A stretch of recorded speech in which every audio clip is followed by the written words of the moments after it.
Suddenly, the sword in Xiangtian's hand started to control itself, as if the longsword had a mind of its own. Unexpectedly, the sword shot towards Du Buqiubai like a bolt of lightning, traveling at a very high speed. The speed of the longsword was almost inconceivable. Du Buqiubai only reacted when the sword had reached his throat. The sword was infused with an extraordinarily fierce sword kai. Du Buqiubai widened his eyes in fear just as the long sword pierced through his neck. After finishing the strike, a mist appeared from the hilt of the sword, and the mist swirled around in mid-air momentarily before the sword returned to Xiangtian's hand. A fist-sized hole slowly appeared in the middle of Du Buqiubai's throat. The sword tip had expanded as it pierced through Du Buqiubai's neck, enlarging the wound. If not for that, it would be impossible for that thin of a sword to create a wound of that size. Du Buqiubai's eyes were wide open, as he stared at the sword, disbelieving what he saw. After all, he had just seen an impossible feat. He slowly opened his mouth to say something, but unfortunately, his throat had already been impaled,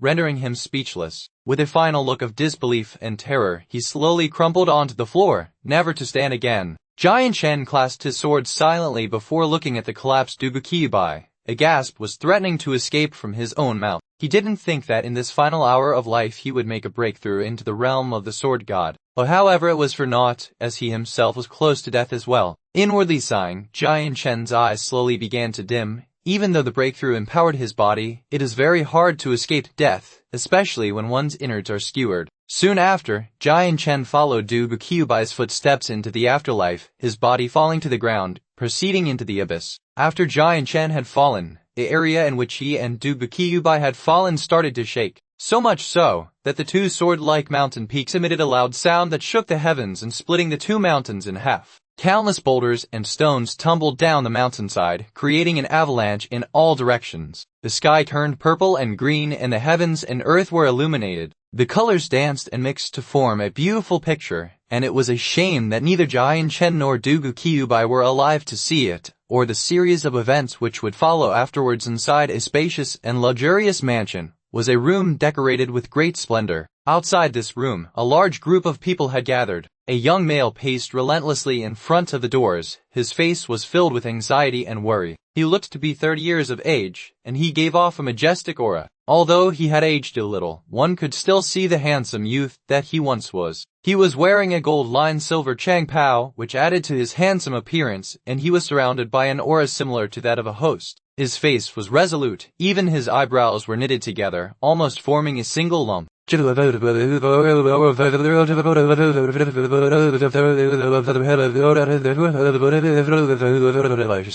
elders of the group looked to be 67 years old already, with white hair all over their wrinkled faces. However, despite their age, their eyes could still make people shiver and quake in fear from the godly lights that flickered within. Judging by the glow from their eyes, the amount of fear they could inflict on others was so much that people wouldn't take them to be frail old men at all, but rather robust and healthy middle-aged men with the strengths of a tiger and dragon combined. The rest of the men were all around 34 years old, with imposing airs and eyes that revealed nothing. It was obvious with only one glance that this was not a group of normal people, and within the room in front of them, the sounds of a woman crying in pain could be heard. "Madam, keep on pushing. The baby is almost out. I repeat, the baby is almost out." An elderly but impatient voice immediately echoed the cries of pain. Those who could hear the voice could tell the owner of the voice was an elderly woman. Outside the room, the middle-aged man, who was anxiously pacing about, abruptly froze in place and said with a sense of urgency, "Ai, this has been going on for the entire day and night already. How has Yun not given birth already? If this drags on for any longer, I'm afraid even Yun will face an unfavorable situation." Even the man's voice was filled with never-ending anxiety. "Lord, please don't worry too much. Madam Yun will definitely be fine. You forget that Madam Yun is a bright saint master."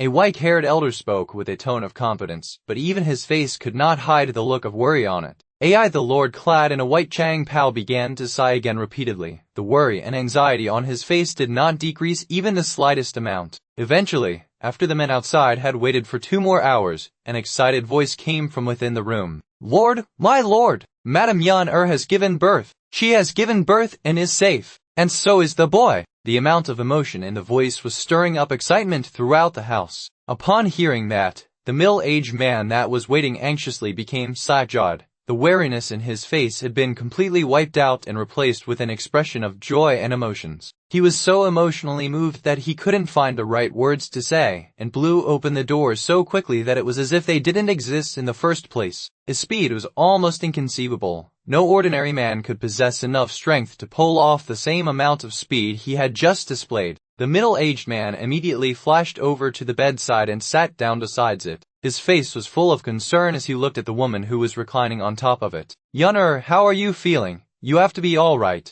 Despite his excitement, his voice was gentle and was brimming with concern. On top of the bed was a woman who was in the peak of her 20s. Her appearance was so beautiful, it could cause an entire state to fight and collapse upon itself for her hand. Her exhausted and pale face was drenched in sweat, but still managed to retain a divine look. The female looked up with a tired expression at the man by her side and smiled. "My dear husband, I am fine. Please just allow me to see my baby." "Okay? Yes, right away. As long as Yun'er is fine." The man started to smile with joy, but he turned around and looked at the bundled-up child in the midwife's arms. Right as he was about to speak, the eyebrows on the midwife knitted together and stared with rapt attention at the infant she was holding. Her arms continued to rock the bundle as she muttered, "Cry, baby, go on and cry. What child are you that you do not cry? How odd, I have delivered many babies, and although the numbers have not reached over 1,000 babies, I have helped given birth to over 900. However, this is the first time I have seen a freshly delivered baby that does not cry." But at the same time she spoke, the men who were outside all piled into the room. Each one of them had a smile on their faces. One after another each person began to congratulate the woman on the bed. The middle-aged man was still smiling greatly and spoke to the woman.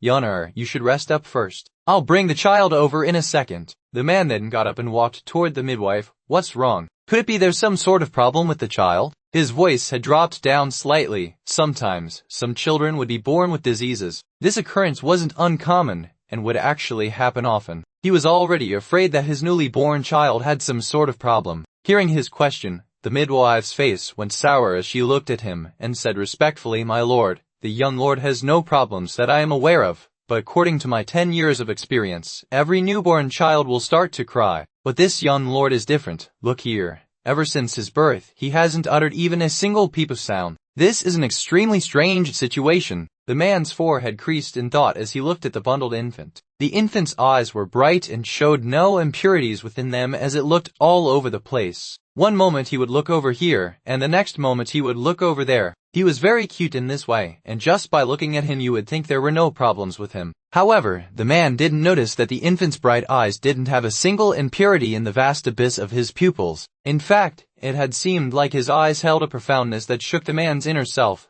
though he himself didn't believe it. Then as he put his hand on top of the infant, he saw a fine layer of yellow light suddenly float around his palm. Seeing the middle-aged man's movement, the midwife's face became uneasy. She was only a small midwife, one of society's lowest class, but even she was afraid if there was a problem with the child. If there was one, then the man would blame her, and she would not be able to recover from it. Despite the fact that the situation was not related to her in any way, she wouldn't have the power to say otherwise. The man quickly took his hand back. His own heart was finally at ease. A smile returned to his face once more as he laughed. "The child is safe and sound. I can't find even a single problem." He took the bundle from the midwife with another laugh. Upon hearing this, the midwife let out a breath of air in relief. With her heart rate slowly going back to normal, even she started to laugh in excitement. "What the Lord says is correct. Perhaps this is a representation of the young Lord's future. He will surely become a strong and unique individual as he grows." As he listened to the midwife, knowing that this was an extraordinarily vague thing to say, he still couldn't help but laugh. Yes, I can only hope so.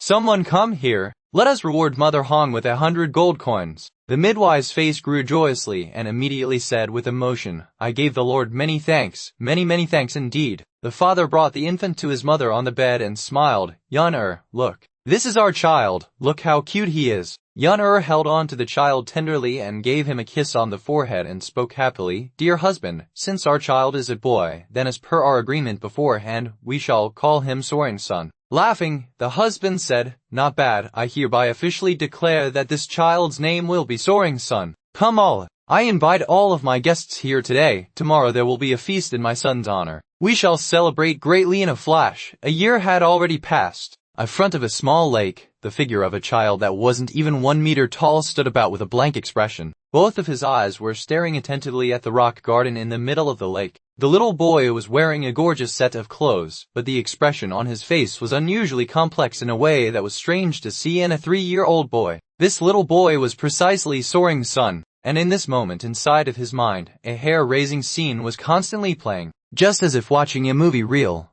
all he could see were pictures of mountain ranges that looked like 2 sword pieces. Another image of a handsome young man of 20 years old with a sword came to his mind, along with the 100-year-old battle-hardened figure of Du Buqiubai. Finally, at the time of his immediate death, he remembered the breakthrough he had experienced that had allowed him to reach into the realm of the sword god. After, he remembered stabbing Du Buqiubai through the neck, ending in their mutual destruction. TL. Once again, thank you for reading, and I hope you'll keep on reading.